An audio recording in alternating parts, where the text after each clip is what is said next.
Alors, Taf Reshenbet, du Rabbi Rachab, Daf Chaf Aleph. On a vers le bas. Maintenant, on a vu tout le sujet de Ichlifo d'Ortaïou, c'est-à-dire le fait d'échanger l'expression, d'échanger les kelim d'expression.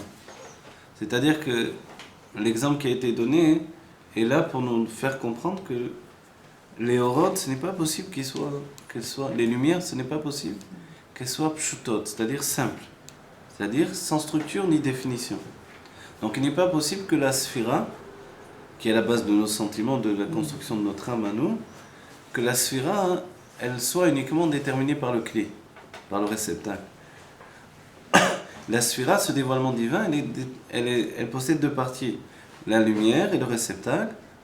Mais si le réceptacle il a une définition exprimée, il est chesed, générosité, il est gvura, rigueur, tiferet, etc. En fait, ce que l'on a appris, c'est que la lumière également, elle est déjà déterminée dans son dévoilement. La lumière, elle est déjà un dévoilement de chesed, générosité ou de gvura, rigueur, etc., etc. D'accord ? Sinon, il serait impossible que ce qui est totalement indéfini vienne se définir uniquement par la Hitlapshut. Et pour prouver, le Rabbi Rachab nous rapporte le Zohar avec la Sugia, l'explication donc le sujet de Ichlifo d'Ortaïou. Ils ont échangé leur réceptacle d'expression. Et l'exemple, c'est Shammai et Hillel, qui ont reçu tous deux du même Rav, bien que c'était deux rabbanim, mais qui avaient la même pensée, Shmaya Veftalion. Et on n'oublie pas que c'était le moment où la Torah était orale uniquement et non pas écrite. Donc il fallait vraiment intégrer tout de manière par cœur, intégrer la compréhension. Et que quand ils ont reçu l'enseignement de leur maître, au pluriel, mais c'était une seule idée, ça s'appelait des couples, alors l'enseignement a été perçu chacun selon leur tendance naturelle. Shammai, il a une tendance à interdire, et Hillel, il a une tendance à permettre. Donc forcément, immédiatement, l'esprit de l'halakha s'est transformé chez l'un et chez l'autre en psak halakha, en décision halachique, qui a été pour Shammai d'interdire et pour Hillel de permettre. Ça, c'était le côté naturel de leur nature. Tout de suite, ensuite, qu'est-ce qui s'est passé ? Il s'est passé que quand ils ont entendu une seconde fois l'enseignement du Rav, parce que l'une des bases même de la Torah, c'est d'entendre au moins 2 fois le même enseignement, et 2 fois c'est un minimum. Il faut entendre plusieurs fois, revenir, réétudier tout le temps les mêmes enseignements. C'est pour ça qu'on étudie tous les ans la même paracha, et que on reprend les mêmes enseignements tout le temps, parce que c'est toujours une itrachut et tout le temps on doit rajouter. Et le fait de répéter les mêmes choses, c'est pas quelque chose de négatif, c'est ce qui doit être fait, en rajoutant toujours un nouvel éclairage à l'enseignement. D'accord ? Et quand ils ont entendu une seconde fois de leur maître, tout à coup ils ont fait ce qui s'appelle Ichlifo d'Ortaïou, ils ont échangé leur expression. Shammai, qui a une tendance naturelle à interdire, a compris qu'il fallait permettre la chose. Hillel, qui a une tendance naturelle à permettre, il a compris qu'il fallait interdire la chose. Tout à coup, l'un a réagi comme aurait réagi l'autre. C'est-à-dire qu'ils n'ont pas été d'après leur kelim, leur réceptacle d'expression, ils ont été d'après, finalement, la possibilité qu'il y avait d'échanger leur lumière. C'est comme si la lumière de Shammai était rentrée dans le réceptacle de Hillel et la lumière de Hillel est rentrée dans le réceptacle de Shammai. Vous voyez ? Ça s'appelle Ichlifo d'Ortaïou. Quelqu'un qui est tout le temps négatif, tout à coup il est extrêmement positif. Quelqu'un qui est tout le temps positif, tout à coup il est très négatif. Comment c'est possible ? Ça s'appelle le date. Le date, c'est la conscience, la connaissance, mais le date, c'est aussi l'objectivité. Un vrai date, il n'est ni obligé dans la rigueur, ni obligé dans la recette. C'est dans la générosité. C'est-à-dire il peut être sévère ou il peut être généreux. Rien ne l'oblige plus d'une tendance qu'une autre. Il est neutre, vous voulez dire. Il est neutre, voilà. Et quand par exemple il faut être sévère, il est sévère, ça ne veut pas dire qu'il va s'installer là-dedans. Il revient automatiquement à son niveau, c'est-à-dire au-delà de l'un ou de l'autre. Voilà. Et ça, c'est la vraie personnalité que l'on doit travailler, s'éduquer à ce niveau-là. Et le maître, quand il donne un enseignement, donc il n'est pas défini de l'un ou de l'autre. Et comme à l'époque, on étudie encore plus à ce qui s'appelle l'esprit de la halakha que la halakha elle-même, c'est tout ce que l'on verra dans la Gemara. Donc en fait, l'esprit de la halakha ne vient pas dire c'est blanc ou noir, c'est permis ou interdit. Mais Shammai et Hillel, qui eux peut-être devaient se confronter directement en la réponse à donner à ceux qui venaient leur poser des questions, forcément ils avaient le souci de fixer la halakha, de savoir ce qui était permis, ce qui était interdit. Et que le rabbanim qui restait encore dans le, on va dire dans le côté intellectuel même, on va dire, de recherche et de la halakha comme dans la Gemara, il n'avait pas de nécessité de donner un psak halakha, puisqu'ils formaient des élèves qui étaient des rabbanim. Mais ces rabbanim-là, comme Shammai et Hillel, c'était des gens qui venaient les trouver. Les gens n'allaient pas au Beth Amikdash voir Shmaya et Avtalion. Ils allaient voir ensuite les élèves qui, eux, allaient leur donner lesquels élèves allaient fonder des écoles. Ces écoles, c'est l'école de Shammai et l'école de Hillel, avec des tendances à interdire ou permettre des sujets précis dans la Torah. Oui. Donc en fait, alors, oui. Pourquoi après on a défini les Avot comme Abraham, le Chochma, il passait à Chesed, Yitzhak, Gémora? Pourquoi on les définit alors qu'il doit avoir une neutralité par rapport... Enfin, il doit avoir les deux tendances. Alors, parce que justement, il y a un désir et un travail personnel de l'un comme l'autre de s'habiller, de prendre une itlapshut, de s'habiller dans une expression. Parce que le monde avait besoin à ce moment-là. Le monde d'Abraham avait besoin du chesed, la générosité, et que les hommes étaient des hommes de rigueur à cette époque. Ils tuaient pour un rien, ils étaient tous... C'était un monde de tueurs, quoi. Un monde où tout était dur, tout était cruel, tout était... Abraham est venu, il a donné au monde de souffler. Vous voyez ? Il a enlevé toute la folie qui tournait autour du monde de l'Avodah Zarah, des idoles, où tout était vraiment tué pour rien, on tuait des enfants. Donc Abraham est venu apporter au monde la générosité dont le monde avait besoin. À l'époque de Yitzhak, il a fallu apporter la rigueur. Parce que le monde s'était trop relâché, au contraire. Parce qu'il y en avait trop chez Abraham. Parce qu'il y en avait trop chez Abraham, effectivement, que ça avait influencé sur le monde, où finalement, il y avait plus les règles avaient sauté totalement, donc il n'y avait plus de règles. Donc il fallait redonner au monde une grande gvoura. Et à l'époque de Yaakov, il fallait trouver le juste milieu. Voilà. Et Yaakov, on va dire, il va plutôt se concentrer sur ses propres enfants. Alors qu'Abraham et Yitzhak avaient aussi une shlichut sur le monde entier. Mais sur les autres hommes, les non-juifs pour dire la vérité, puisqu'à cette époque-là, il n'y avait pas vraiment de juifs. Mais Yaakov, c'est le premier qui se confronte au monde du judaïsme. Ses enfants étaient tous juifs, donc cette famille qui va devenir un peuple, c'est le souci de Yaakov maintenant, préparer le monde au don de la Torah, etc. Donc en fait, lui, il va devoir savoir quand, quelquefois avoir de la rigueur, quelquefois avoir de la générosité. Il va en vouloir à ses enfants lorsqu'ils ont rasé la ville de Shrem. A priori, ils ont le dernier mot quand ils disent mais ils le méritaient bien ce qu'ils ont obtenu. Et c'est vrai, en vérité. Mais Yaakov aussi pensait aussi la même chose, mais il pensait que c'était pas comme ça qu'on devait se comporter dans le monde. Lui aussi pensait qu'il le méritait bien, puisqu'il n'y a pas repris quand ils ont dit ça à la fin, mais il pensait que quand même on ne devait pas se comporter comme ça dans le monde. Parce que le monde a besoin d'avoir un date, pas d'agir. Voilà. Pas d'agir comme ça, tout à coup emporté par la colère, on va tuer une ville entière à cause d'un homme qui a violé une femme. C'est exagéré. On va dire aujourd'hui, si c'est aujourd'hui, on dirait mais c'est exagéré, ils sont fous. Vous voyez ? Tous les hommes, ils ont... Voilà. Alors que nous aussi, on défend finalement la cause la cause de Dina et on défend la cause de Shimon et Lévi qui ont agi de cette manière-là. Ils étaient à peine bar mitzvah. On comprend très bien qu'ils ont réagi comme ça. Mais parce que ça nous touche qu'on les défend. Parce qu'on pense au peuple juif et la famille de base qui était la famille de Yaakov Avinu, etc. Mais de manière plus globale, on ne peut pas dire qu'on ne doit pas agir comme ça. Parce que qui nous dit qu'ils étaient tous vraiment des Réchaïm, qu'il fallait tous les tuer ? Pour eux, c'est sûr qu'ils étaient tous pareils. Donc, si Shrem était capable de faire ça, qui était le fils du roi, donc tous les autres, ils étaient pareils. Donc, ils ont pensé, on va tous les tuer, c'est tout. Oui, donc en fait, le monde à cette époque-là, donc pour vous répondre, il devait se gouverner par le date. Et c'est pour ça que Yaakov, quelquefois, il est très sévère, quelquefois, il est très généreux. Oui. Le Ils date voulaient aussi leur prendre le bétail, ils étaient malhonnêtes, c'était ça aussi. Ils ont dit que...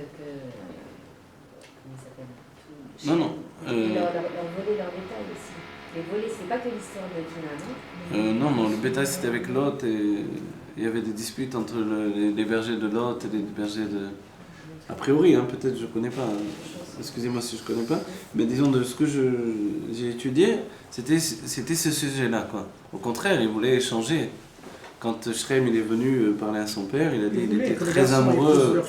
Il était très amoureux de la fille de Yaakov. Tout à coup, son père l'a dit d'accord, on va arranger des choses maintenant. C'est-à-dire, tu l'as violé, tu regrettes, viens, on va parler à son père, truc, chose. Mais Shimon et Lévi l'ont pas entendu comme ça. Ils ont dit quoi? Ils ont rendu impure une fille d'Israël. Et ça, c'est parce qu'on comprend bien que on parle de tout le peuple juif à partir de ce moment-là. Ils étaient en train de définir la pureté de tout le peuple juif et ils ne pouvaient pas laisser passer une chose pareille. Donc ils ont agi avec une gvoura incroyable, quoi. D'accord. Donc là on a dit ça pour dire que le date c'est la définition de Yaakov. Il va s'habiller dans Tiferet. Tiferet, c'est-à-dire chez lui les sentiments sont vraiment voilà, équilibrés. Il sait quand il faut être gvoura, il sait quand il faut être chesed. D'accord. Ve'amuvan misé ou gimel inyanim. Et on reprend dans le texte donc en fait on a vu que le Rav, chez le Rav, la définition n'était ni chesed ni gvoura, ni interdire ni permettre. Et c'est chez les élèves que la chose s'est faite, Shammai et Hillel. Et puis à nouveau quand ils sont revenus, étudier la chose une seconde fois, chacun a interverti son expression. Et c'est ça la sugiya, le sujet de Ichlifo d'Urtayo, c'est que tout à coup ils ont échangé leur expression. D'accord ? C'est-à-dire, dans le couple, on peut le voir. Le mari, il a tendance à s'énerver, ou la femme, elle est calme, ou le contraire, tout à coup, ça change. Et quand le mari, il est calme, la femme, elle est énervée. Quand c'est lui qui est énervé, elle est calme. Alors, ça change comme ça. Ouais. Et c'est ce fait de changer. Si c'était toujours un énervé, un calme, alors effectivement, ça s'appelle Ichlifo d'Urtayo. Ils ont échangé leur nature. Mais dans le couple, c'est les midot uniquement, il n'y a pas de sechel là-dedans. Normalement, il doit y avoir du sechel également. Mais on va voir. Alors, on reprend le texte même. Ve'amovan misé ou gimel inyanim. Et on comprend tout ce qu'on a étudié, donc tout ce sujet-là. C'est 3 sujets. Vous vous rappelez, le sujet aussi, c'est Or, Maïm, Rakia. D'accord ? C'est-à-dire, il y a beaucoup de klalim pour exprimer les choses. Or, c'est la lumière telle qu'elle est chez le Rav. Maïm, c'est la lumière qui va se répandre. Donc la lumière, c'est la pensée intellectuelle. Le Rav, il a une pensée intellectuelle en lui, il a compris le sujet, il doit le transmettre à ses élèves. Donc le Or, c'est tel que c'est, la lumière telle que c'est en lui. Donc c'est comme une seule Nekuda, c'est BLM, c'est voilé pour l'élève. Ensuite, il le répand vers l'élève. Ça devient Maïm. La Maïm, elle se répand. Il a dit, la Rakia, le firmament, c'est que maintenant elle est saisie dans l'espace. D'accord ? C'est-à-dire elle est figée chez l'élève. L'enseignement a été figé chez l'élève. D'accord ? Oh, Maïm Rakia. Donc, Ve'amovan misé ou gimel inyanim. Et ce qui est compréhensible là-dedans, c'est 3 sujets. Voilà. 3 sujets, c'est quoi ? Ces 3 sujets. Aleph, דהאורות דחסד וגבורה, כשאין בהכלים שלהם, הרי אין מבחינת חסד וגבורה ממש. Lorsque les lumières de chesed et gvura, de générosité et de rigueur, lorsqu'elles sont dans leur kelim, alors dans leur réceptacle, elles sont totalement chesed ou gvura. C'est-à-dire quand la lumière de générosité est dans un réceptacle de générosité, ou chez l'être humain on dira chez un être de générosité, alors c'est totalement exprimé dans la générosité. Quand c'est dans un être, dans un réceptacle de rigueur, c'est totalement rigueur. C'est-à-dire que par le réceptacle, ça devient une chose établie. Quand c'est avant le réceptacle, même si le or, la lumière, elle est avec une nature de chesed ou de gvura, elle n'est pas totalement établie. Oui. C'est pour ça qu'il rajoute mamash. Ou kemo, et comme, asfara keshei be'asagat Hillel ve'Shammai, arei beprinat chesed ugvura mamash. Comme on a dit, la pensée, donc, telle qu'elle est chez Shammai et Hillel, elle est vraiment dans un niveau de chesed ugvura. De be'asagat Hillel arei asfara mitya mechayevet hachesed ou lefer be'asagat Shammai. Donc, dans la perception de Hillel, la perception, elle oblige chez lui la tendance de chesed, donc ça veut dire permettre, Et chez Shammai, elle oublie chez lui l'interdire. Vous avez compris, c'est bon? Le fait d'interdire. C'est-à-dire que chez eux, il y a une nature. Cette nature, elle vient de leur source, de la source de leur âme. Et depuis cette nature, depuis la source de leur âme, il y a un fonctionnement établi par cette nature. D'accord? Donc en fait, ce fonctionnement, il occasionne... Il occasionne tout de suite une réaction. D'accord? Voilà, c'est ce qu'il dit ici. הרי שהאורות הן בבחינת חסד וגבורה ממש, ואין זה כמו משל המים, שמשתנים לפי גוון הכלים. Maintenant, il va rapporter directement quelque chose de très important. Ça ne ressemble pas à l'exemple qui est donné de l'eau, qui, elle, va être versée dans des réceptacles différents, on va dire dans des verres différents. שמשתנים לפי גוון הכלים, שגם בעת שאין בתור הכלי, ונראים לפי גוון הכלי, הרי הם פשוטים בעצם מהותם. Ce que l'on dit, ça ne ressemble pas justement à l'idée de l'eau, qui est limpide et qui n'a pas de couleur en réalité, que l'on va mettre dans des réceptacles, des verres de couleurs différentes.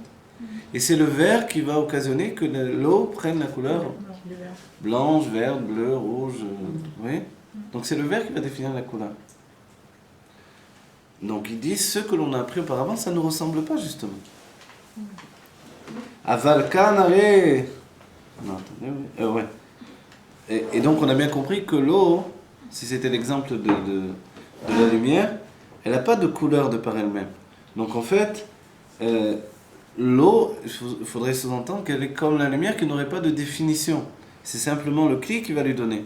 On a dit que le cli donne la définition mamash, elle est affirmée. Mais c'est pas que l'or, la lumière n'a pas de définition. Donc ce n'est pas comme cet exemple-là, du cli qui va donner des réceptacles qui vont donner un verre, qui va donner une couleur, alors que l'eau n'a pas de couleur. C'est bon?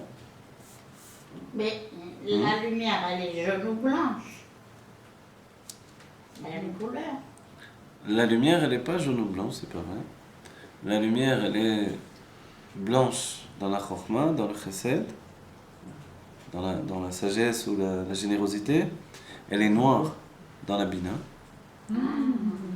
Elle est grise dans le da'at. Elle est verte ou rose dans le tiferet. Elle est blanche à nouveau, donc on a dit dans la générosité. Elle est rouge dans la gvura. Oui. La lumière, elle a beaucoup de couleurs de par elle-même. Elle n'est pas blanche ou jaune. Elle est jaune dans le yesod, dans la force d'influence. Vous voyez? Les couleurs proviennent également des mondes divins. Donc en fait, les couleurs, justement, c'est ce que l'on dit, c'est que, est-ce qu'elle a, alors l'exemple qui est donné, vous allez voir, l'exemple qui vient du Rama, qui va le définir, l'exemple de dire, si on disait que c'est comme un verre de couleur qui va donner une couleur à l'eau, vous voyez? Mais que l'eau n'a pas de couleur. Donc ça pourrait être comme ça, c'est que la lumière, elle n'a pas de définition, elle est ni chesed, ni gvura, ni rien du tout. Et pshuta, Voilà, pshuta, quand elle rentre dans le kli, elle prend une couleur. C'est-à-dire que le fait que le kli va prononcer la nature de la lumière pourrait laisser entendre que la lumière n'a pas de nature. Or il dit non, la lumière a une nature même si le kli va déterminer et appuyer sa tendance. Vous voyez, vous comprenez? C'est-à-dire si quelqu'un est fort dans son âme, s'il a un corps qui est fort et puissant en même temps, ça va renforcer sa force. Mais s'il est très musclé mais qu'il est très peureux, ça ne va rien changer qu'il soit très musclé et très fort. Il va s'enfuir quand même dès qu'il y a un premier danger. Alors que quelqu'un qui est faible physiquement, il est peut-être fort au niveau de sa morale et de son courage. Et il pourra faire des choses que l'autre ne fait pas. Vous voyez? Donc il peut y avoir aussi une situation comme ça. Mais quand quelqu'un est fort moralement, que physiquement il est aussi fort, comme on a vu avec Yaakov Avinu, Moshe Rabbeinu, donc en fait ils étaient forts dans les deux cas. Donc le corps a renforcé ce qu'était l'âme. Si Moshe était grand, était un géant de 5 mètres physiquement, c'est parce que son âme était comme ça. Elle était bien plus grande que ça en réalité. Donc voilà, quand Adam Rishon était immense et qu'il a fallu le replier pour le rentrer dans Marat Amerpela, c'est parce que son âme était immense. Et comme ça étaient les hommes des premiers temps, les géants des premiers temps. Donc il y avait un rapport direct entre le kli, le réceptacle, le corps, et la lumière elle-même. Mais ça ne veut pas dire que la lumière n'avait aucune définition. Vous voyez? Donc c'est ça, mais on aurait pu penser que c'était comme ça. Pourtant, aujourd'hui, on dit que tous les petits, ce sont des personnes très intelligentes. Ah oui? Bien sûr. On dit que les petits sont les personnes petites, les hommes, pas les personnes. Ce sont des gens qui sont très puissants, très intelligents. Ah oui? C'est un concentré. Bon, bien voilà. Je sais pas. Ça va changer de génération. L'Admorazaken était très C'est grande de vrai, taille, ça par exemple. C'est vrai. Alors, c'est l'une des personnes les plus intelligentes qui soient jamais venues au monde. Il était très grand, le Tzemach Tzedek aussi était très grand. Ouais. Donc, David Ameller était petit, effectivement. Un petit, c'était pas un nain non plus, mais il était petit par rapport à... je sais pas. Ouais. On les voyait, moi je sais que le rabbi, je le voyais à chaque fois d'une dimension différente. Dimension physique. Hein. Physique, ouais. C'est-à-dire je pouvais le voir très grand et je pouvais le voir petit. Incroyable, c'était incroyable. Avec les mêmes lunettes. Ah mais non, j'avais les mêmes lunettes, mais c'est quelque chose Oui, non, mais je comprends. C'est très bien. spirituel. Ben oui, Le rabbi, on voit des changements physiques, de toute façon. incroyable. Il n'a jamais le même visage. Ouais, déjà, Ben ça prenez- c'est sûr, mais je parlais même de la Ouais. taille physique. Non, mais en principe, nous, quand on prend des photos, on a la même tête sur les mêmes photos. Sur les photos. Hein.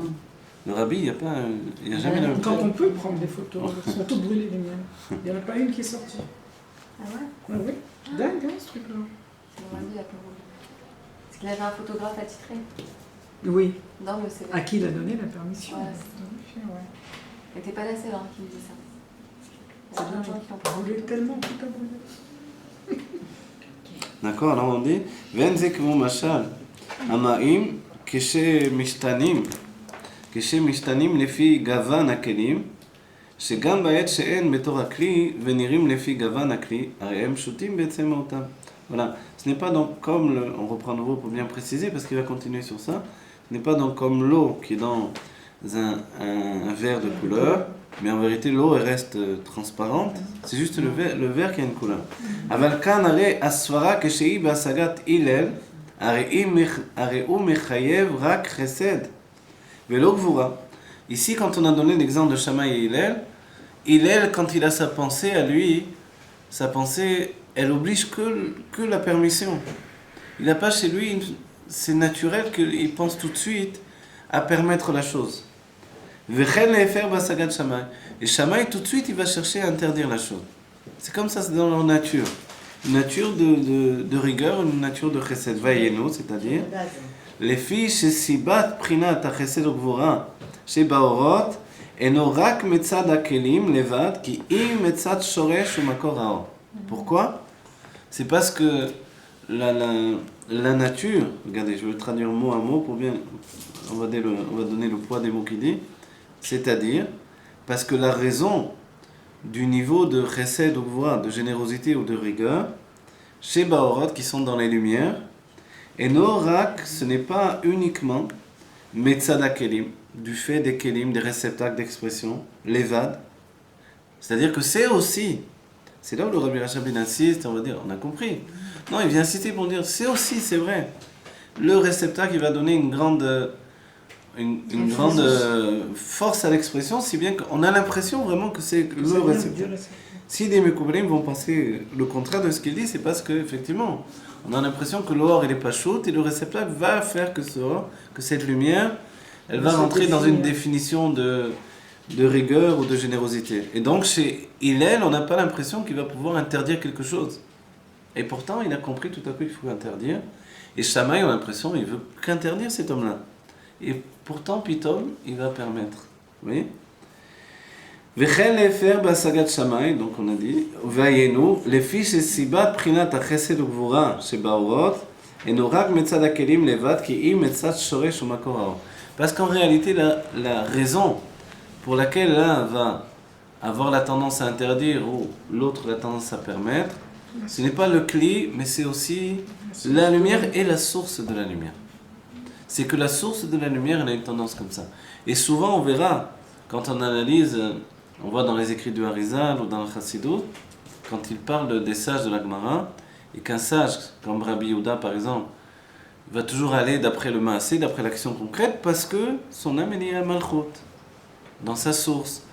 On a dit la dernière fois, Rabbi Shimon, il va d'après la pensée parce que son âme est liée à la shmiya, à l'entendement, qui est le développement de la réflexion, etc. Vous voyez, chacun va, on va trouver, Rabbi Ishmael, il va vouloir influencer, il va donner des klalim d'influence, etc. Parce qu'il est yesod. Vous voyez, chacun va être lié à une nature. Et c'est pour ça que les rabbanim, dans les Tanaïm, par exemple, qui sont la base de notre halakha, chacun avait une définition précise. Un disait ça et c'était comme ça pour lui. L'autre disait non, c'était pas comme ça, etc. Et il y a des analyses, le rabbi, il y a des sikhot merveilleuses quelquefois. Il analyse chacun d'après sa nature et la source de son âme. Et on comprend que c'est pas qu'il le faisait exprès de toujours aller dans ce sens-là. C'est parce que il était émette avec ce qu'il était. Il voulait pas mentir. Et comme il était entier dans son être, il avait cette tendance qui s'exprimait chez lui. Vous voyez ? Et ça, mais ça, c'est la force de la Torah. Et c'est pour ça aussi qu'il y avait un nassi, qu'il y avait la nécessité qu'il y ait toujours un nassi dans la génération pour être au-dessus de cette tendance établie. Quelqu'un qui doit trancher également, même si lui, ce nassi peut s'appeler Yehuda, il a une tendance au maasé, même quelquefois, il doit être au-delà de ça et de trancher au-delà de toutes les positions de chacun. Donc là, il est en train de dire que même si, par exemple, c'est le réceptacle de Chesed qui donne un dévoilement de Chesed principalement, la lumière qui est contenue dans ce réceptacle de Chesed, elle est aussi tendance Chesed. Ouais, voilà. C'est pas juste l'expression de la personne qui tend vers ça, mais c'est aussi la lumière elle-même. Qui a déjà une ouais. couleur. Voilà, d'autant plus, on a dit la dernière fois, c'est que le Rambam va définir par exemple, si on mange des aliments chauds, le corps se chauffe, ça va influencer même sur le cerveau, donc même sur la nature des sentiments, la bile, etc., tout ce qui est défini, on va dire, dans l'ancienne médecine, on va dire. Et si on mange des aliments froids, ça va déterminer également, vous voyez ? Donc en fait, il donnera, pour avoir justement une personnalité équilibrée, il dira en été, mange des aliments froids plus que des aliments chauds, et en hiver, mange plus d'aliments chauds que d'aliments froids. Comme ça, en fait, la personne s'équilibre par rapport au temps, au misugavir autour de lui, au climat, etc. Vous voyez ? Mais parce que ça détermine également une nature, comme il a défini au début. S'il y a trop de sang dans notre corps, on a trop de tendance à la rigueur, et on devient négatif. Ce qui entraîne trop de sang dans les yeux, on peut, que Dieu préserve, donner du haïn hara, trop de rigueur. Le cerveau, pour qu'il fonctionne bien, il faut qu'il y ait un équilibre d'eau et de sang. Donc il faut savoir toujours équilibrer les deux. Et on voit que physiquement, c'est le corps donc qui va déterminer la tendance d'après ça. Mais malgré ce, il faut que l'âme elle ait une tendance de par elle-même. Et l'âme, ici, c'est comme la lumière et le corps comme le réceptacle. Voilà, exactement ici, comme ça.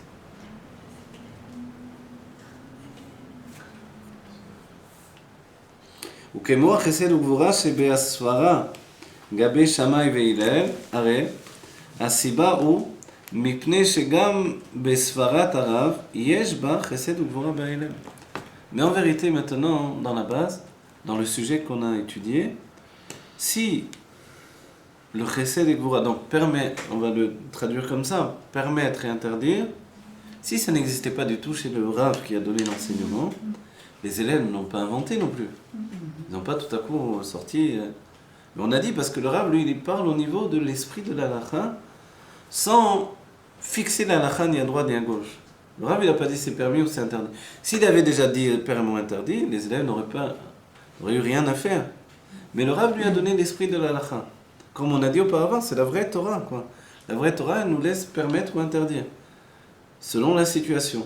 D'accord ? Donc l'élève, lui, il va permettre ou interdire. Mais ce que dit le Rabbi Rachab, là, c'est que... Mais maintenant, s'il n'y avait pas du tout, chez le Rav, de possibilité de permettre ou d'interdire dans le sujet évoqué, les élèves ne vont pas sortir tout à coup. Pourquoi ils vont interdire une chose qui est ni permise, ni interdite ? Elle est juste quelque chose d'intellectuel. Si c'est juste un sujet intellectuel qui ne tend pas vers la halakha, qui n'a pas une nécessité de permettre ou d'interdire, je ne vois pas pourquoi tout à coup Shammai va s'énerver, il va interdire, et il va dire allez je vais être gentil, je vais permettre. Ça n'existe pas cette histoire-là. Vous voyez ? Donc il faut bien que même chez le Rav, de manière, on va dire BLM, c'est voilé, mais elle est là, elle est inclue dans son discours, dans son enseignement. C'est-à-dire que le Rav, il évoque le sujet. Et dans ce sujet-là, on comprend bien que maintenant, d'accord, mais je comprends bien qu'il faut interdire ou permettre. D'accord? Tout de suite, Shammai, il saute sur le fait, ah, c'est interdit. Il lui dit, non, non, non, c'est permis. Mais après, quand ils écoutent une seconde fois, sans pour autant qu'ils s'étaient trompés la première fois, nous a dit le Rabbi Rachab, ils comprennent tout à coup que, ah non, en vérité, j'ai compris. Shammai, il dit non, dans ce cas-là spécifiquement, il faut permettre. Et il dit, pour cette fois, hein, très différemment de ce que je ferais d'habitude, je vais interdire. Et c'est comme ça que des fois, ils ont interdit ou permis l'un à l'inverse de l'autre. Alors qu'on savait toujours que Shammai, il allait interdire et qu'il allait permettre. Vous voyez, c'est comme aujourd'hui, il y a des gens qui vont... Aujourd'hui, il y a des gens qui ont des rabbanim d'après ce qu'ils veulent obtenir. Quoi. Et ça, c'est vrai, malheureusement. C'est plus ça, c'est pas du tout la même chose. Ça fait peur, mais ça existe. C'est-à-dire, je veux qu'on me permette la chose, je vais appeler tel rang. Je veux qu'on m'interdise, je veux qu'on lui interdise le truc, je vais appeler tel rang. Je veux qu'on interdise à ma femme, je vais appeler tel rang, il va t'interdire. Je veux qu'on me permette à moi. Voilà. Évidemment, ça, c'est le choc que Dieu préserve. Mais normalement, ça ne doit pas être comme ça. La surprise, c'est que tout à coup, le Rav qui devait permettre, il interdit. Ah bon, mais je n'ai pas compris. Parce qu'en vérité, chez lui, la chose est... Comme c'est un véritable Rav, la chose est en possibilité dans les deux tendances. Et donc, chez le Rav, en question ici, c'était Shmaya et Avtalion, cette pensée qu'ils ont donnée, c'était l'esprit de l'Halakha. C'est-à-dire, il n'y avait pas le psak de l'Halakha. D'accord ? Et on a dit, c'est tous les livres de l'Halakha dans le Shulchan Aruch de Rabbi Yosef Karo, c'était comme ça. Il n'y avait rien qui déterminait le psak de l'Halakha.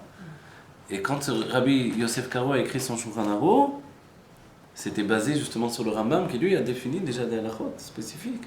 Mais le Rambam c'était encore très très grand, etc. Et lui il a dit, je vais vous rapporter des choses par rapport au quotidien de notre vie quotidienne. Alors que le Rambam il embrassait toute la Torah, vraiment depuis les jours du Mashiach, les Korbanot Obed, toute la Torah. Tandis que Rabbi Yosef Karo il a dit, bon, je vais dire simplement ce qu'on a besoin pour la vie quotidienne. Ouais. Donc il a défini ces choses-là hein, d'après le tour, etc. Mais il donne a priori un psak halakha. Mais on voit que ça ne s'arrête pas là. Parce qu'après, les sages viennent, il y a le rameau, il va interdire des choses que Rabbi Yosef Karo a permis, va venir le char, le taz, etc. Vous voyez ? Donc en fait, ça ne s'arrête jamais, parce que la Torah, elle est vivante. C'est une Torah de vie qui justement fait ce que l'on voit ici. Elle n'est pas basée sur des évidences et des hommes qui sont figés. Rien n'est figé, même s'ils ont une tendance à affirmer. D'accord ? Oui, mais le Nassi, lui, sa parole, il ne vient pas ni laquelle, ni... Voilà, le Nassi, sa force, c'est d'être au-dessus des tendances. Oui, mais alors quand il dit une chose, même surtout concernant la halakha, la chose, elle est absolue, elle n'a pas... Ah oui, non, bien sûr. Oui, non, le Nassi, on a parlé tout à l'heure de justement ce qu'avait dit... Oui, c'est pour ça qu'on a dit tout à l'heure qu'il devait y avoir un Nassi également. Par exemple, à l'époque des Tanaïm, d'où la nécessité d'un Nassi. Mais le malheur, c'est que tout le monde n'y croit pas. Voilà. Même si le Nassi, peut-être qu'il était, par exemple, Rabban Gamiel, on pourrait même supposer, d'après ce qui est dit dans la Gemara, qu'il était d'un niveau inférieur que ses Talmidim. Que Rabbi Yoshua ou d'autres. Vous voyez ? Mais c'était le Nassi. Et lui-même, il laissait entendre de par lui-même qu'il se considérait quelquefois inférieur dans l'état d'esprit. Mais, comme il était le Nassi, il était là pour fixer les choses. C'est-à-dire que dès le moment où il a été décidé que l'halakha devait être définie non plus par la tradition et la Kabbalah depuis le Har Sinaï, c'est-à-dire on recevait de maître à élève, il a défini qu'il fallait recomposer la halakha d'après la réflexion humaine. Dès qu'il a défini ce comportement dans l'étude et dans l'enseignement, ceux qui s'y opposaient, comme Rabbi Eliezer Agadol, qui lui disait « moi je ne dis rien que je n'ai pas entendu de mes maîtres », alors il les a rejetés, il a rejeté Rabbi Eliezer. Il l'a mis en quarantaine. Alors que c'était l'un des plus grands sages de tous les temps en vérité, et de cette époque-là. Et que Rabban Gamiel est mort d'avoir fait ça en vérité après. Parce que quand Rabbi Eliezer a prié, alors il a tué quoi, par sa prière. Donc c'était pas une chose facile, mais Rabban Gamiel devait faire ce qu'il faisait, même s'il était trop dur. Puisqu'à un moment il a été destitué et remplacé par un autre sage, Rabbi Elazar ben Azariah. Mais donc même s'il était trop dur, il y a une nécessité d'être au-dessus finalement de toutes les tendances. Comme on a dit, Jacob devait être au-dessus de ses enfants, qui eux vont déterminer les tendances du peuple juif. Voilà. Et comment on a expliqué que le rabbi, à chaque fois, que des fois on posait des questions dans la phrase, il dirigeait vers des Parce que le rabbi il a son tafkid. chassidoutes. Voilà. Le rabbi n'est pas venu. C'est une décision de toute façon. L'Admorazaken donnait la halakha, le Tzemar Sedek. Le rabbi fait des rabbanim. C'est différent. Le rabbi a voulu que chaque étudiant de yeshiva, à la fin de ses études, devienne rav. Avant, non. Il est écrit dans le Tanya que étudier le contraire de l'Eshem Shamaim, c'est étudier pour devenir rav. Oui. Alors, on va dire, ça veut dire quoi? Oui, parce que quelqu'un qui étudie pas pour la Torah, pas pour s'attacher à Dieu, mais pour avoir le titre de rav, c'est pas l'Eshem Shamaim. Or, le rabbi a obligé, parce qu'il y a une nouveauté dans la génération, l'obligation de partir en shlichut, et l'obligation de la question au quotidien dans nos familles, etc., que finalement chacun passe à smicha ou obtienne les connaissances, etc., de base pour connaître la halakha suffisamment, etc. Vous voyez? Donc en fait, c'est une obligation, le rabbi fait des rabbanim. Et il ne veut pas lui-même. Maintenant, le rabbi a répondu quand même dans des lettres à des points de halakha, etc. Et quand les rabbanim eux-mêmes ne savaient pas, ils s'adressaient au rabbi. Mais de manière générale, le rabbi a envoyé chez les rabbins. Pourquoi? Pour éduquer les gens aussi à aller chez les rabbins. Parce que sinon, tout le monde serait occupé serait tourné uniquement vers le rabbi. Alors le rabbi avait un autre tafkid dans le monde, une autre occupation que de répondre aux questions de halakha. Voilà. Mais les points les plus complexes, il y a des tas, il y a Shara Halachot Veminagim du rabbi, on voit qu'il a répondu à des tas de questions de halakha extrêmement compliquées. Merci. D'accord? Donc on a dit que c'était impossible que quand même ils aboutissent à permettre, à interdire si chez le Rav il n'y avait rien du tout. Il n'y avait aucune tendance. Mais chez le Rav c'était dans un niveau qui n'était pas exprimé, mais c'était quand même là.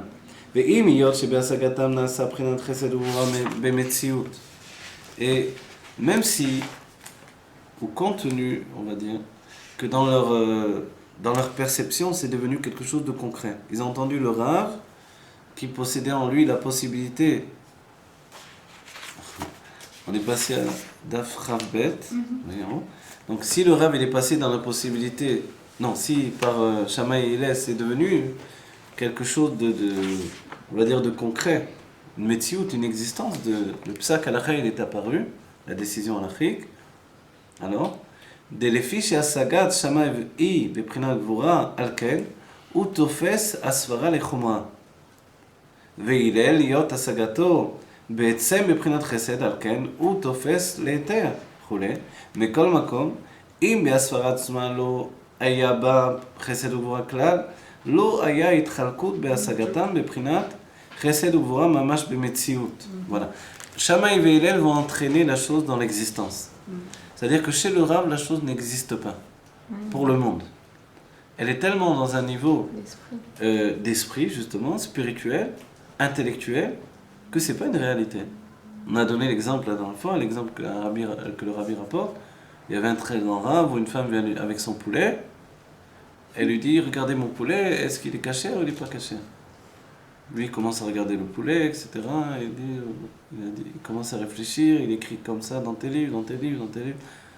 La femme, elle dit, mais attendez, mais il est caché ou il n'est pas caché? Lui, attendez, parce que là-bas, il y a un prix Megadim, là-bas, il écrit là-bas, il y a tête sec, là-bas.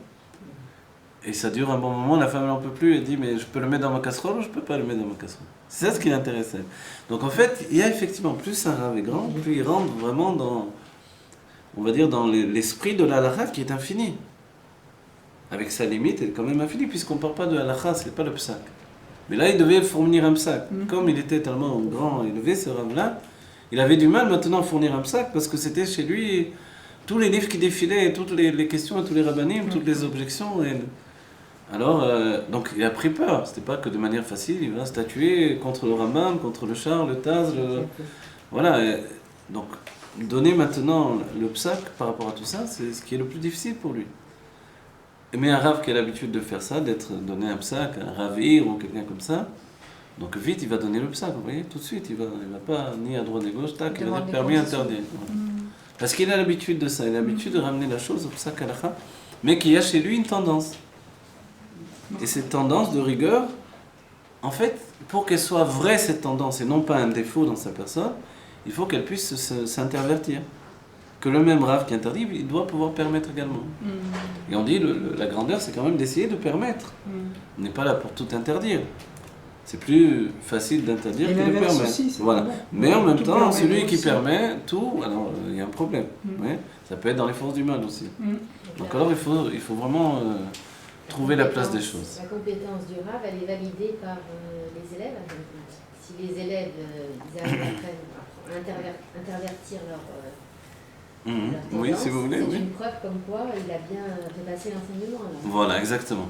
Voilà. Et c'est pour ça qu'on a dit le rabbi fait des rabbanim. Et à l'époque, quand on parle de ces grands de la Torah, c'était ça ce qu'il faisait. Il faisait des rabbanim. Quand on parle de Rabban Yochanan ben Zakkai, il faisait des rabbanim. Il a donné toute la génération des Tanaïm. Donc c'était des géants de la Torah, dont leur rôle n'est pas eux-mêmes de dire forcément la halakha, mais de faire des rabbanim qui eux vont donner la halakha. Vous voyez ? Et c'est ce qui a déjà été proposé en fait par Yitro, quand Yitro a vu que Moshe, que chacun donnait la halakha à chacun. Il s'est dit, mais attends, mais tu vas t'épuiser, tu vas épuiser le peuple. Détache maintenant, fais des rabbanim toi-même, des juges, etc., etc. C'est eux qui vont donner le psak halakha. Et seulement les cas les plus grands, on te les rapportera à toi. Oui. Certains ont reproché, on dit, de quoi tu te mêles, il est trop de faire ça. Est-ce qu'il était, Hein converti à l'époque? Quand il a dit ça, alors c'est une grande question. On va le mettre de quoi semaine, s'il était pas converti. Ouais, non, il était converti. Non, il avait dévoilé son judaïsme à ce moment-là. Toute la question, est-ce que c'était avant Matan Torah ou après Matan Torah. Mais on dit, si Moshe était en train de juger, c'est qu'il était venu... c'était après Matan Torah déjà, ça. Vous voyez ? Donc en fait, il y a deux époques qui se sont confondues à ce moment-là. Vous voyez ? Et d'après le Zohar, il y a une nécessité qui vienne avant Matan Torah pour venir dire ça, témoigner comme quoi le monde se soumet à Dieu, l'intelligence humaine se soumet à l'intelligence divine, voilà, qui gadol avayim ekol haElokim, car Dieu est grand plus que tous les Elokim. On va dire qu'est-ce qu'on s'en fiche des Elokim, les idoles des peuples, on n'en a rien à faire, qu'est-ce que tu rapportes ça? En vérité, non?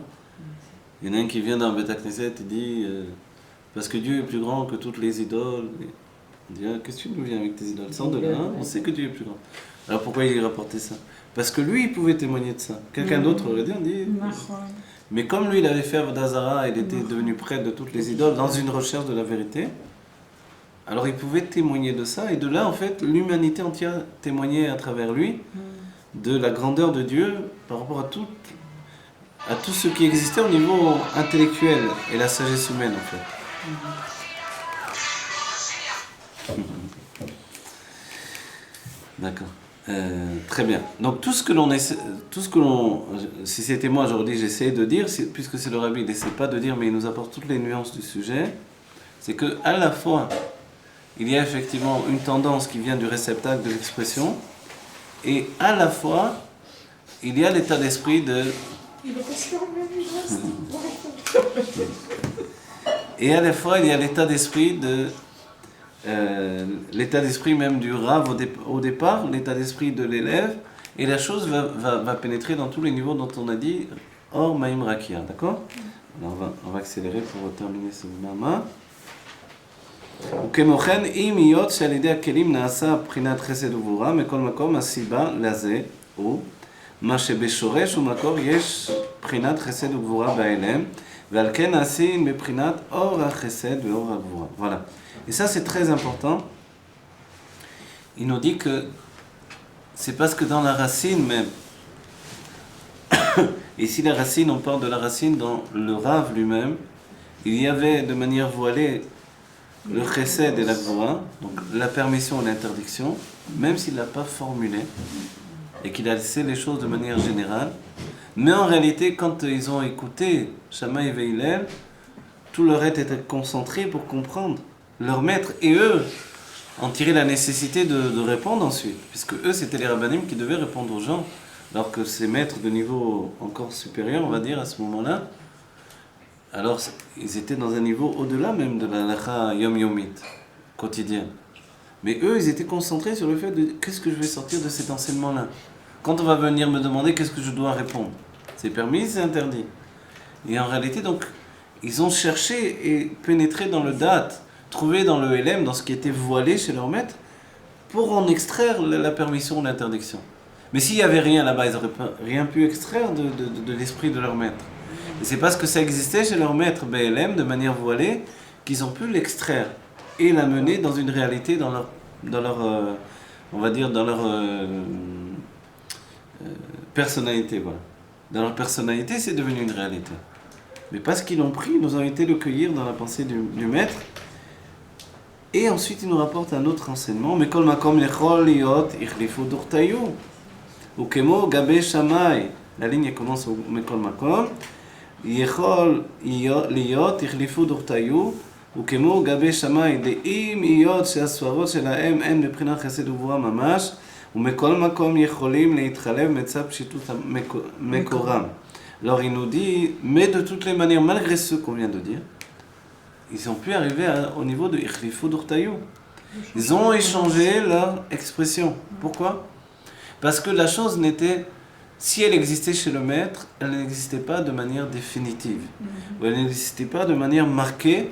Elle était suffisamment bepshitou dans la simplicité, c'est-à-dire dans la possibilité de deux tendances comme le date, qui peut très bien aller à droite ou à gauche, pour faire que le talmud ensuite, il comprenne que non, en réalité, malgré que de manière naturelle, je pense qu'il faut interdire, ici je comprends quand je me concentre encore plus, et je pénètre encore plus le sujet, je comprends dans l'esprit du maître que l'on peut permettre. Et tout à coup, il va permettre. Et l'autre, la même chose, il comprend qu'il peut interdire. Voilà. והעניין הבט שההתחלפות הוא רק בהאורות, לא בהכלים. Et il nous dit un second sujet, c'est que le fait d'intervertir, ce n'est pas dans les kelim. Oui, parce que c'est pas c'est que dans les orot. C'est-à-dire que quand Shammai va permettre, c'est pas que Shammai toute sa vie maintenant il va permettre. Pas du tout. Shammai il reste toujours Shammai. La prochaine fois il va dire mais c'est interdit. Quelqu'un vient le voir, ah j'ai entendu que Shammai il permet, je vais aller le voir. Alors voilà, moi je voudrais faire ça et ça, c'est interdit. Quoi? Mais j'ai entendu que tu permettais. Non, j'ai permis dans tel cas. Non, j'ai interdit là, dans ton cas que tu ne veux pas. Et dans ce cas-là, c'est interdit. Et là, interdit. Ah bon? Tu interdis tout le temps? Interdit pas tout le temps, mais ma nature c'est plus d'interdire que de permettre. Sa nature elle n'a pas changé. Le kli reste le même kli, et pour lui ça brille du côté de la gvura. Parce qu'il est lié à la Gvura. Et c'est pour ça qu'on dit que la halakha dans la Géoula sera comme Beth Shammai. Ceux qui viendront et diront, les goïms tout à coup, ah je vois le roi c'est Mashiach, les juifs c'est la puissance mondiale, tout vient, ils sont les plus riches, c'est les plus sages, je veux me convertir. Ah non, c'est interdit. Comment? Pourquoi? Mais tu avais tout le temps de l'exil pour te convertir. Quand les juifs c'était pas les vedettes, maintenant c'est les vedettes du monde. Tout le monde les adore et on ne veut plus que le roi Mashiach, évidemment tu veux te convertir. Mais maintenant c'est trop tard. Mais il n'y aura pas les deux après, plus tard? Alors après, voilà. Et après le rabbi nous dit que finalement à la fin, puisqu'il est dit Machloket, Shei Leshem Shamaim, Sofa Leit Kayem, le terme il est spécial. La Machloket de Shammai et Hillel, donc la controverse entre Shammai et Hillel, ils sont toujours en controverse l'un et l'autre. Mais c'est les Shem Shamaim, c'est pour le nom de Dieu, c'est pas pour eux-mêmes. Et il est dit, le Pirkei Avot dit, Sofa Leit Kayem. À la fin, elle va s'accomplir. On ne comprend pas très bien ce que ça veut dire. Ça veut dire qu'ils vont être toujours Bemachloket. Non, la vérité, c'est que d'abord, la première expression, ça veut dire que Hillel, pendant tout le temps d'exil, c'est la halakha comme Hillel. Parce que Shammai, lui, il ne prend pas en compte la difficulté de vie avec les goïms. Et que Hillel, oui, il la prend en compte. Donc Hillel, il s'adapte à la situation d'exil, et Shammai, non, c'est la halakha nette. Je ne prends pas en compte les goïms, pas les goïms. La halakha, c'est comme ça, c'est tout. Donc c'est plus pur, plus élevé, Shammai. Mais qu'est-ce qu'on peut faire? On est dans l'exil, c'est trop dur de faire la halakha d'après Shammai. Donc, on fera d'après Hillel. Mais dans la Géoula, comme la royauté sera la royauté de Mashiach, tout de suite on aura la halakha d'après Shammai. Donc la rigueur va prendre le dessus. Mais ensuite, il y aura Sofa Leit Kayem dans l'autre sens, c'est-à-dire ici comment elle s'est accomplie, une période Hillel, une période Shammai. L'exil, Hillel, et la Géoula, le commencement, c'est Shammai. Mais après, il faudra qu'elle s'accomplisse dans la Shlemut, dans la perfection, Donc à la fin, ça va être comme Shammai et Hillel en même temps. Les deux vont se confondre finalement. Voilà. C'est-à-dire, ça ne veut pas dire qu'ils vont être conjugués, mais que les deux vont être la part de la halakha en même temps. Voilà. Donc on a dit Ve'ainyan abel she'itchalfutu rak be'aorot ve'lo be'akelim shari keli asagatan ba'etzem eno mishtane לשמאי כלי השגתו הוא בבחינת גבורה וגבורה וגבי הלל היא בבחינת חסד רק שהספרות מתחלפים שזהו האור אבל בכלי אינו משתנית שגם בעת שהשגת הספרה היא לחסד גבי שמאי מכל מקום עצם כלי השגתו היא בבחינת הגבורה. Il dit une chose incroyable, il dit parce que chez Shammai, même le moment où il a perçu la chose que tout à coup il fallait permettre, en réalité sa perception naturelle à lui, elle reste toujours d'interdire. Que dans la plupart des cas, il faut interdire, mais que uniquement dans ce cas-là, au moment où il pense, même s'il y aura d'autres cas où il va permettre, mais au moment où il pense la chose, uniquement, spécifiquement dans ce cas-là, je suis obligé de permettre. Mais le fait que ce soit uniquement dans ce cas-là, dans sa perception, c'est parce que sa nature est toujours gvura, elle a toujours une tendance à interdire. Ça n'a pas changé. Ça n'a pas changé même au moment où il perçoit la chose. C'est-à-dire que le cli, le réceptacle, il n'a pas changé du tout. C'est simplement le or, la lumière qui s'est intervertie tout à coup. רק יכול להיות שזהו על ידי ההתקללות בבחינת חסד וגבורה, על כן ההשגה היא בבחינת חסד, ונודע גם חסד שבגבורה היא בבחינת גבורה, וכן גבורה שבחסד היא בבחינת חסד. Là, il nous donne maintenant, comme base de comprendre la chose, il explique qu'en fait, pour que ça soit possible, c'est parce que chaque sphira, elle contient toutes les sphirotes. Et c'est essentiel. Sinon, il n'y aurait aucune communication entre des êtres qui seraient une sphira différente. Une sphira, c'est une nature. Si quelqu'un a une nature généreuse, alors il ne pourrait jamais communiquer à quelqu'un qui a une nature de rigueur. Comment il peut avoir un lien entre eux? Comment Abraham il a pu enfanter Yitzhak? S'il n'était que générosité, il aurait dû enfanter générosité, c'est tout. On ne peut pas donner naissance à un enfant d'une autre nature.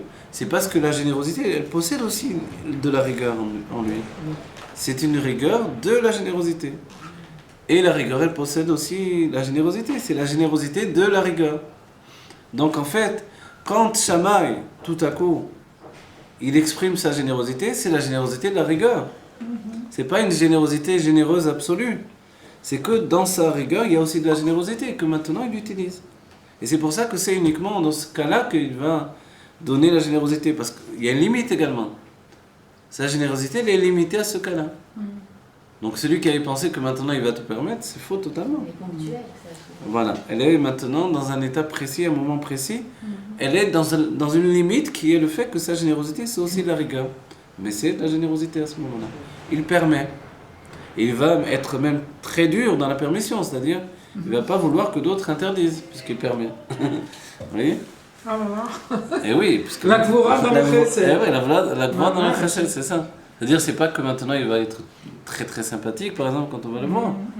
Non, il va être plutôt dur. Quand on dit Shammai, il était plutôt dur quand on allait le voir. Donc, mais il va permettre. Il va permettre durement. Il va permettre et il ne va pas laisser facilement quelqu'un d'autre interdire alors que lui, il a permis. Parce qu'il sait que c'est... Donc, ils vont se disputer maintenant, Shammai et Hillel. Voilà, c'est pour ça qu'on dit ils vont se chamailler. Et c'est peut-être pour ça qu'on dit ça. Oui, sans doute. Oui, Ben, l'origine, ça vient de là, Shammai. Oui, bien sûr. C'était le commencement de la dispute, ça n'existait pas auparavant. La source des mots, même dans d'autres langues. Oui, bien sûr, oui. ונמצא שהחילוף הוא רק בהאורות לפי שאם היותם מבחינת חסד גבורה ממש בכל מקום, הרי הם בבחינת פשיטות לגבי הכלים ויכולים להתחלף. Voilà, on comprend de là que la simplicité, c'est-à-dire la possibilité d'intervertir les natures, c'est uniquement dans les lumières. Parce que dans les réceptacles, la nature est déjà déterminée, affichée, elle est complètement une nature avec tout son être. De tout son être, la nature est comme ça. Ça, c'est le réceptacle. La tempête d'or. D'accord? C'est-à-dire que la lumière, elle est suffisamment bepshitout, suffisamment simple d'un certain point d'esprit pour... je ne sais plus ce que je dis parce que derrière, dans les décors... Alors je reprends. Non, vous avez d'intervenir des questions, bien comprendre la lumière. חילוף הוא רק באורות לפי שאם יורד מבחינת חסד גבורה ממש. On suit quand même. Voilà. C'est-à-dire que si le or, il n'était pas... Même quand on a dit que la lumière, c'est ça, on va dire, le raffinement du Rabbi Racham. Il nous affirme une chose, mais il nous l'affirme dans son raffinement. C'est-à-dire qu'il a accéléré la chose, il a appuyé sur la chose, mais à nouveau, il vient nous dire, attention quand même. Quand j'ai dit que la lumière, elle était déjà d'elle-même chesed ou gvura d'elle-même, ça ne veut pas dire que... ça ne veut pas dire qu'elle était figée. Totalement comme un cli, un réceptacle est figé. C'est-à-dire que malgré qu'elle est chesed déjà, et non pas gvura, puisque sinon il n'y aurait pas de ce sujet de ils ont échangé leur nature. S'il n'y avait pas de nature, ils n'ont pas échangé leur nature. Donc ils ont changé leur lumière. Mais la nature du réceptacle, le corps, il est resté comme ça, quoi. Quelqu'un de chaud dans son corps, il ne pourra pas faire... vous voyez, une tendance, on voit dans le monde de notre quotidien de juifs. Celui qui est ashkénaze, il a un corps plutôt froid par rapport à celui qui est sfarad, qui a un corps plutôt chaud. Et on ne peut pas faire, c'est comme ça, c'est Dieu qui a fait comme ça. Donc on ne peut pas échanger les choses. Il ne va pas faire tout à coup... quand le sfarad, il veut à tout prix ressembler à un ashkénaze, ça ne marche pas forcément dans son corps, dans sa nature. Il reste quand même chaud, etc. quoi. Et l'ashkénaze, voilà, il est plutôt tranquille dans son corps, il est plutôt... Et ça, cette nature-là, on ne peut rien faire. Même si tout à coup, l'ashkénaze, il va dire non, etc., il va être bérigueur, ça n'empêche pas que son corps, il va rester tel quel, plutôt tranquille. Et que le sfarad, il va rigoler, mais ça n'empêche pas que son corps, il est plutôt rigueur. Vous voyez ? Donc en fait, ce niveau-là, c'est pas la même chose pour la lumière elle-même. La lumière, elle est suffisamment subtile pour finalement passer dans un état de transformation. Comment ça se fait que la lumière de Chesed, elle a pu s'habiller dans le cli de Gvura et que la lumière de Gvura a pu s'habiller dans le cli de Chesed? C'est parce qu'elle est suffisamment ouverte, vous voyez, suffisamment subtile pour pouvoir s'échanger. Vous savez, l'une des grandes phrases que l'on voit, je l'avais vu, on va dire, l'une des grandes définitions que l'on voit chez le Harizal, qu'on retrouvera chez le Rabbi énormément dans les Sichot et dans les Memorim aussi, c'est Elou ve'elou divrei Elokim chaim. Le Harizal, c'est l'un des premiers où on voit ça très marqué, vous voyez, où il rapporte, les Mekoubalim pensaient comme ça, les Sphirot, certains disaient, elles étaient l'une à l'intérieur de l'autre, les autres disaient non, elles sont l'une au-dessous des autres. Les autres disaient non, elles sont Yamin, Smol, même ça, à droite, à gauche, au milieu. Et le Harizal dit, en fait, ils ont tous raison. Elou ve'elou divrei Elokim chaim, mais chacun parle d'un monde différent. Sans le savoir, chacun parlait d'un monde différent. Et le Rabbi, très souvent, il nous explique les choses comme ça. Il nous reprend des sujets de la Gemara où l'un va dire blanc, l'autre il dit noir.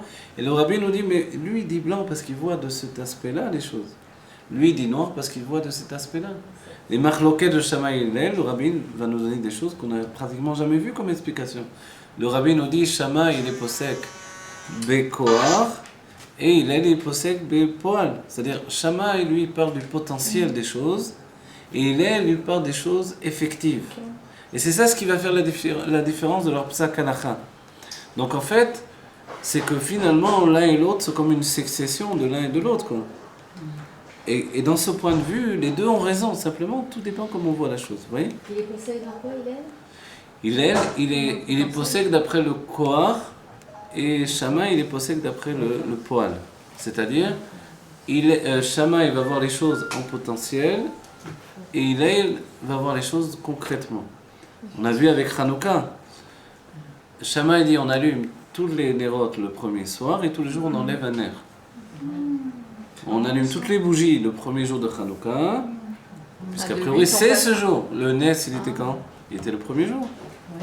Après il s'est continué, mais il était surtout le premier jour. Donc il dit c'est ce jour-là qui a déjà toutes les 8. Ça paraît logique. Le Nes, voilà, c'est logique. C'est très élevé, la pensée de Shammai est extrêmement élevée. Donc il dit toutes les lumières se dévoilent le premier jour. Comme le premier jour de la création, il y avait toute la création déjà. Après c'était le développement, etc. Comme la première union d'un couple, il y a tous les enfants qui sont déjà dans le réservoir d'âme, dans la mère. Et après, chaque union va développer. Donc, voilà ce que dit Shammai. Ça se tient. Et tous les jours, tu enlèves une lumière parce qu'en réalité, tous les jours, on se sépare de ce qui a De été la dévoilé. grande lumière Voilà. qui était le premier jour. Il elle va dire non.